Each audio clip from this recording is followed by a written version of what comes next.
Ako po si Maria Cristina Joselinda M. Rodriguez from Grade 10 St. Benedict.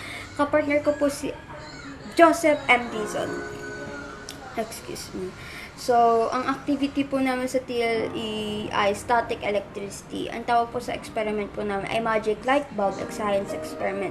So po yung mga kailangan po namin kagamitan ay isa pong balloon, isa pong full and a energy saving fluorescent light bulb, was often called a compact fluorescent light bulb. Tsaka po isa pong madilim na kwarto. So, yung mga directions po ay blow up the balloon and tie it. So, eto po yun. Nilobo na po. Tapos, go into the dark room with the balloon and the light bulb. Wait a minute for your eyes to adjust the darkness. So, maghihintay po kami sa kwarto po doon na madilim, na a-adjust po namin yung mata namin, yung as hindi po namin makikita yung light bulb na umiilaw. Tapos irarab po namin yung balloon sa ulo po na maraming beses po.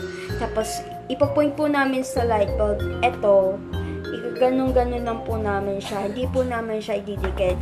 As sabi dito, point the light bulb towards the top of the balloon, holding the bulb close to the place where you rub the balloon. Move the balloon back and forth quickly over the light bulb. Don't touch the balloon of the bulb. So, hindi po namin gagawin yan. Hindi po namin didikit kasi hindi po siya gagana nun. Tapos, habang hinahold po namin yung balloon malapit sa bulb, ina-notice po natin siya na yung bulb does not light up when the balloon is still. Hindi po siya mag-light up. The only time you see the effect is when the balloon is moving. As in, gaganon po yung balloon. Makikita lang po natin siya, yung effect po ng experiment, makikita po siya habang minumove po yung balloon. So, yung note po, kapag hindi po gumana, as nakita niyo po sa video, hindi po gumana ng pangatlong beses po namin. Kasi first pong try namin, gumana po. Tapos pangalawang try, gumana rin po siya. Pero yung pangatlong try na po namin, hindi na po siya gumana. Hindi ko po alam kung bakit. Baka po sira yung light bulb o madumi po yung ulo namin. As sabi po dito sa note, if you don't see anything happen in your bulb, your room might not be dark enough or your hair might not be clean enough. Try dimming the room more or try using someone else's hair. You can also try rubbing the balloon on the wool blanket. If the humidity is high, you might try on less humid day. So, yon. Pag hindi po gumana yung experiment po namin na nakita nyo sa video, ibig sabihin po, madumi po ata yung ulo po namin o di lang po talaga gumagana. So, yon. So, how did the balloon light up? If the experiment went well, we should have seen a dim light coming from the bulb. When we moved the balloon, the light didn't appear when we held the balloon. Still, we only see it when the balloon was moving. So, what explains this interesting effect? His or our hair contains electrical charges. Sorry pa, nabubulol ako. Nervous ako eh. Electrical charges. When I rub the balloon in this hair, it pick up some of those electrical charges or tinatawag natin static electricity. While the light bulb that we all use also has electrical charges in it, and some of them more attracted to the balloon when I move the balloon.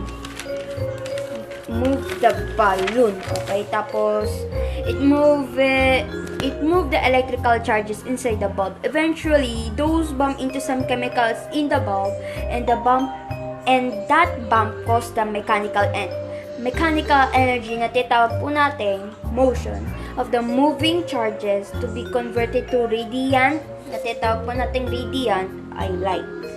So, this is actually how these light bulbs produce light. When the electrical charges bump into chemicals in the light bulb, mechanical energy is converted to radiant energy. As in a result, light is made. When we are using the light bulb in a lamp, moves the electrical charges inside the bulb instead of using electricity from the wall socket. However, you use a balloon with electrical charges into so we could see it the energy of the motion, mechanical energy that gets converted into light, radiant energy. Now, if you didn't understand all of that, I don't worry about it. The only thing you have to understand is that the mechanical energy of the balloon's motion was converted into another form of energy, radiant energy. Since radiant energy, radiant energy is light, we ended up seeing the light coming from the light bulb. So, sabihin po natin, paano po gumagana yung experiment po natin? How does it work? So, ito po yun. When you move the negatively charged balloon near the energy-saving light bulb, you create a current of ions. As the ions... Padalubatan po ako. So, ito po ulit. How does it work? Paano po gumana yung experiment po namin? Ito po yung explanation ko. When you move the negatively charged balloon near the energy-saving light bulb, you create a current of ions. As the balloon comes near the bulb, positively charged ions move towards the balloon and negatively charged ions move either towards or away to smack into mercury atoms inside the tube. This knock off some of the mercury atoms' electrons, which charges the ions in the tube. Unless the mercury atoms collide with another atom to stay stable, these atoms release ultraviolet photons, which we can see the reason we are able to see the light is because of the phosphorus inside the which absorb the ultraviolet light and give off the light we can see. This is pretty much exactly the same way that the fluorescent tubes in electrical circuit work, except instead of the charged balloon, electricity shoots electrons through the tube. Fluorescent light bulbs don't have as many ions in them, which is why they flicker before turning on. So, yun lang po yung experiment po namin sa magic light bulb. Yun. Yung tinatawag po namin experiment na magic light bulb balloon science experiment. Sorry po, nakakalimutan ko yung title. So, yun lang po yung static electricity. Ito po are type of static electricity. So, yun lang po. Salamat po. So, bye po. Sana po tama isa.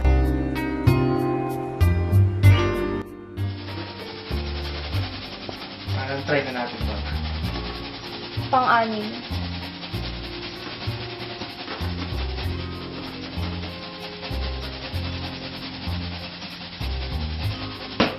Sumay. Ano nangyari? Wala, bitawan ko.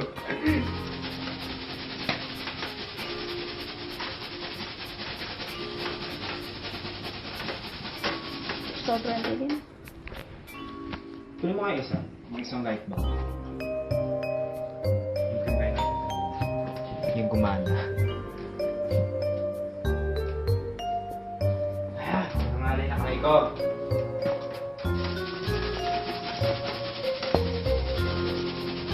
Kapag nakahanap ako sa bahay, ano ko na.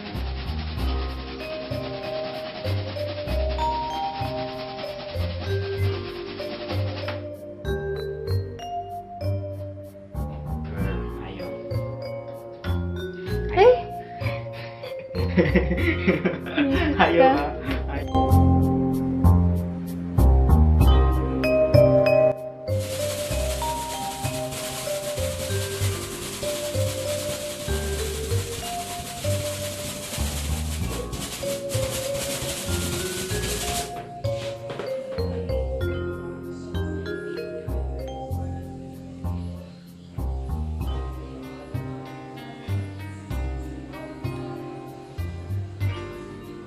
Okay.